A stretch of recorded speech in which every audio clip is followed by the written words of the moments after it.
විඳීම් පිළිබඳ, හිත පිළිබඳ, හිතේ ධර්මයන් පිළිබඳ සෝවාන් වෙච්ච කෙනෙකුට ගැඹුරු නුවණක් නැති වෙන්න පුළුවන්. ඒක හොඳටම තේරෙනවා අනාථපිණ්ඩික වගේ සිටුවරුන්ගේ ජීවන චර්යාව අධ්‍යයනය කරද්දී. නමුත් ඔවුන් සෝවාන්.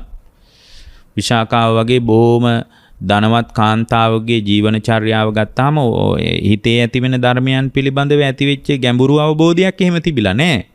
එහෙම නැහැ කියලා අපිට කියන්නත් බෑ. නමුත් ඉතින් ඔය අනේපිලිසිටුවරයා සෝවාන් වුණාට එයාගේ ජීවිතය ASCII මේ හිතේ ඇතිවෙන ඊටාම සියුම් මනෝභාවයන් පිළිබඳ ධර්මයන් පිළිබඳ ගැඹුරු නුවණක් තිබිලා නැහැ. මොකද එයා මරණාසන්න වෙනකොට මේ ආනන්ද ස්වාමින් වහන්සේත් සාරිපුත්ත හාමුදුරුවෝත් ගිහින් ඔහු සමග කතා බහේ යෙදෙනකොට, ගැඹුරු කතාවක යෙදෙනකොට මේ ඇස කෙරෙහි සිහිය පිහිටුවා ගන්නටත් එපා, ඇසට පේන රූපය කෙරෙහි සිහිය පිහිටුවා ගන්නටත් එපා, ඊ අනුවගිය විඥානයක් පවත්වන්නත් එපා කිය සාරිපුත්තයන් වහන්සේ බොහෝම රමණීය දේශනාවක් කරනකොට එයාගේ ඇහැට කඳුලක් ආවේ ඒකනේ.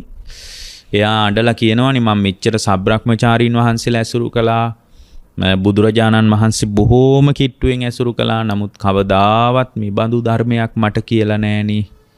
එතකොට එහෙමනම් යා සෝවාන් වෙලා තියෙන්නේ. එහෙමනම් ධම්මානුපස්සනාව වගේ හිතේ ඇතිවෙන විවිධ ධර්ම පිළිබඳ මේ මානසිකාර ප්‍රත්‍යයෙන් ඇතිවෙන විවිධාකාර මනෝභාවයන් පිළිබඳ එයාට ගැඹුරු නුවණක් තිබිලා නැහැ. ඒකයි සෝවාන් වෙච්ච ශ්‍රාවකෙක් විදියට ආඬන්නේ මරණාසන්න මරණ මංචකයේදී.